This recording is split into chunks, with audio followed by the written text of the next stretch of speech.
Selvi Ananda hanya tertunduk saat suaminya Gibran Rakabuming Raka menjelaskan tentang kontroversi asam sulfat untuk ibu hamil kepada wartawan di Jakarta pada Senin 4 Desember 2023 kemarin. Selvi yang suaminya mencalonkan diri sebagai calon wakil presiden bersama calon presiden Prabowo Subianto itu lebih banyak menundukkan wajah saat Gibran ditodong oleh wartawan untuk menjelaskan asam sulfat di kawasan GBK.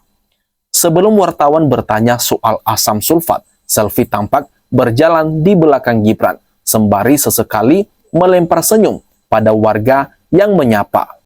Setelahnya ia masih berjalan dengan tatapan ke depan saat Gibran diwawancarai.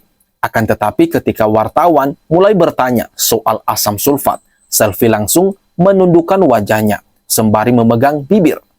Hampir di sepanjang wawancara, Ibu Jan Etes itu tampak menundukkan wajah sembari berjalan di belakang Gibran, sang suami. Ia baru menengadahkan wajah ketika wartawan mulai beralih ke pertanyaan yang lain. Dalam wawancara itu, Gibran akhirnya minta maaf soal asam sulfat. Ia mengaku keliru dan bermaksud berbicara soal asam folat sebagai nutrisi ibu hamil untuk mencegah stunting. Apa sih saya kemarin nyebutnya, kata Gibran merespon pertanyaan wartawan soal asam sulfat. Asam sulfat, jawab salah satu jurnalis. Mendengar jawaban itu, Gibran langsung menyampaikan permohonan maaf. Mohon maaf, mohon dikoreksi ya, ucapnya. Kemudian awak media kembali menanyakan pertanyaan apa yang seharusnya disampaikan oleh Gibran terkait program untuk ibu hamil.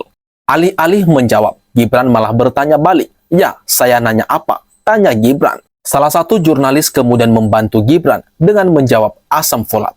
Setelah itu putra sulung Presiden Joko Widodo atau Jokowi tersebut baru bisa menjawab asam folat, jawab Gibran.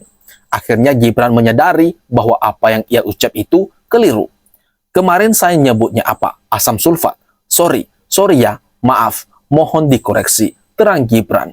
Diketahui kontroversi asam sulfat dimulai ketika Gibran berbicara dalam dialog dengan sejumlah influencer di kawasan Senopati, Jakarta Selatan pada Minggu 3 Desember 2023 kemarin.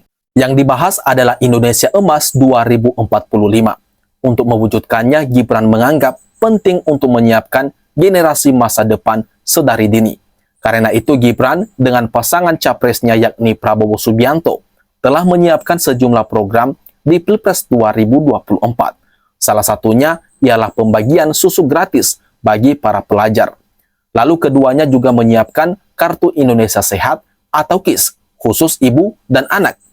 Kartu itu sengaja dibuat Gibran untuk dapat memonitor tumbuh kembang anak, bahkan ketika masih di dalam kandungan. Lalu ketika hamil, harus dicek dia misalnya asam sulfat, yodiumnya terpenuhi enggak. Ketika anaknya lahir sampai 2 tahun, ASI-nya terpenuhi enggak? Berat badannya, tinggi badannya, oke enggak? Kata Gibran dengan percaya diri pada waktu itu.